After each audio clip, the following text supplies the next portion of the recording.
Hi, I'm Ellie of Faye and Ellie's Book Nook. Welcome to the Book Nook.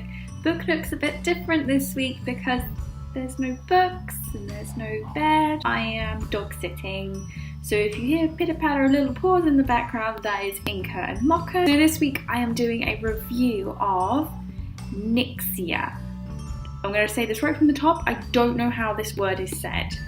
I'm going with Nyxia, and that's what I'm going to say the whole time we're doing this review. The only other way I'd say it is Nyxia, with an emphasis on the X, but anyone who does know, please let me know because it kind of confused me the whole way through. So this was an advanced reader copy that I got in the Illumicrate for August, which you saw Faye unbox last week, and I'm doing a review of this now. It is a sci-fi young adult novel, and it's sort of like Hunger Games-y, but also Ender's Game and a bit of Avatar.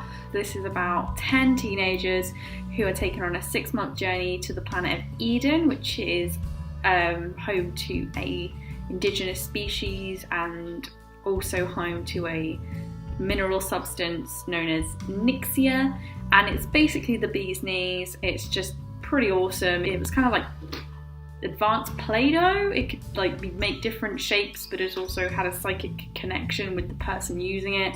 It could be used like as smoke, it could be used as weapons, it was just everything. So the main character is Emmett, who is from Detroit, and he is sort of on the road to get the money because the company who have hired these 10 teenagers want to get all of the Nyxia from Eden, so they have hired these 10 teenagers. And what happens is they say that only 8 of the teenagers will get to go down to Eden and will win like $1 bajillion in sort of lifetime salaries and stuff like that, whereas the losers will still get like 150 grand a year. But you want to go for the billion. So they have to compete on the way to Eden in a sort of Hunger Games style contest where they're sort of pitted against each other, and yeah, hilarity ensues. So what did I like about the book? Like I said, I loved the characters in this book. All of the characters felt like real people, which I think you don't see a lot in young adult books these days. Emmett is a really interesting character because he has flaws and he has positive traits, but he balances out so well, and he doesn't go into sort of Mary Sue territory or overpowered territory. Everything felt really real, like he felt like he had a real human side to him, and that was true of all of the teenage characters, all 10 of them. Even the sort of characters you think are going to be his enemies have really soft sides, and they are sort of portrayed as humans rather than just as enemies or negative influences on the story, which I thought was really brave and really interesting, because Emmett was able to see that these people were people. They weren't just sort of pawns in this kind of game. Even the characters from the company, who were all a bit shady, and they were interesting, and I wanted to know more about them. I wanted to know more about the company, and that sort of element of the story was really gripping me in. What is the real reason that the company wants to be there? What are they hiding? Because they have to be hiding something. This is all too good to be true, more than the actual competition, because it felt like the Hunger Games. But even as I'm saying that, feels really super disingenuous to say that it's like the Hunger Games, because in the Hunger Games, they're fighting for their lives. They're not fighting for the money. They're not fighting for glory. They're fighting for literally the right to survive.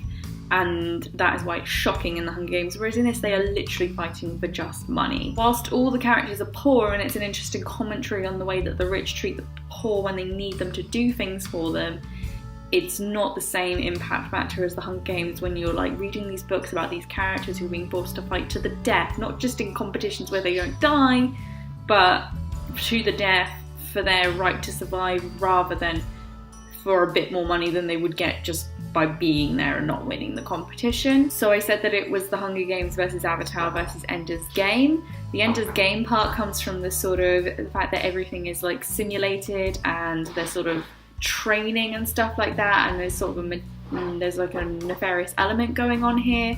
You guys can hear Mocha in the background, and I just know you can.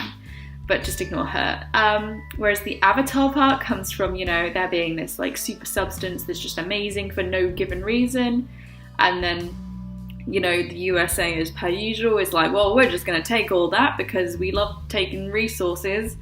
But this is like on an interplanetary scale. There wasn't much subversion of the genre going on here. There wasn't much that was new, other than, like I said, the really rich diversity of the characters. You had different ethnicities, different genders, you had different people from different places, from different ages, all in like this one ship of looking for one thing. And it was just, that was really interesting because we don't have enough stories like that. And that's what I really enjoyed, and the characters are the focal point of the story, and that's why I'm really glad that they were, because they were the best part. And if you want really good characters, then I recommend this, and if you're willing to let like the plot slide a little bit, then go for it. So who was my favourite character? I have to say it was Kaya. Kaya's brilliant. She's just, she's lovely. She has this beautiful line about colours of brokenness. She describes the concept that people are broken, but they're different colours of broken. And I really recommend this passage because I was just reading it and it was just poetry. It was so good. I need to go reread that section again. So will I read the next one? Yeah, I think I will, because the next one takes them down onto Eden. And I'm interested to see what Eden is like and what the real purpose for this company, Babel Communications, is for wanting the Nyxia, because I don't think it's simple as it's just they just want it because it's valuable. And whilst it's described what it does, its definitions are not plainly sort of put down, which indicates to me that even they don't know what it's really for. But I don't think I'm going to be in any rush to read the next one whenever it comes out. I think I will eventually get around to it. I think I'll buy it when it comes out and probably not read it straight away. I will probably read it more to check in on the characters, because I loved the characters. Cannot stress that enough, how amazing the characters were. But the plot itself, I feel like I could let it slide. So that is my review of Nyxia. I'm super excited to have read this before it's even released. So thank you very much to Illumicrate for putting it in their August box. I would probably give it like a 3.5 out of 5 stars. If I had to sort of rate it on a scale of 1 to 5 stars. Worth a read if you like sci-fi young adult, but avoid if you really like sort of original and subversive plots, because this one, whilst it was an interesting combination of plots, was very tired. So one more thing before I go today. Me and Faye have decided to challenge each other to pick a book from each other's to be read pile and make them read it and review it for us. So today I'm challenging Faye. Faye, you are going to read Looking for Alaska by John Green. The reason I picked this book is because I really loved it and I want to see what you think of it. John Green's books are always great, and I think that you will enjoy this one. So I want to see your review of it up in a few weeks' time, but enjoy the book, my darling. So I am Ellie, a Faye and Ellie's Book Nook. Bye!